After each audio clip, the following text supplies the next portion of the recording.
Miralin Daku është kthyer te goli në kampionatin rus pas 2 muajsh. Sulmuesi Rubin Kazanic bllokoi sfidën ndaj Ahmad Groznit pikërisht në minutën e 75. Goli ishte mjaft i bukur pasi Daku bëri lëmsh dy mbrojtësit e rivalëve, më pas me një parabol mposhtë portierin e Ahmadit.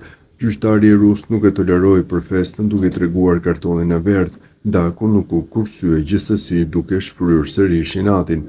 Daku është në kuotën e 9 golave tashmë, vetëm një më pak se kryegolçënuesi i kampionatit rus.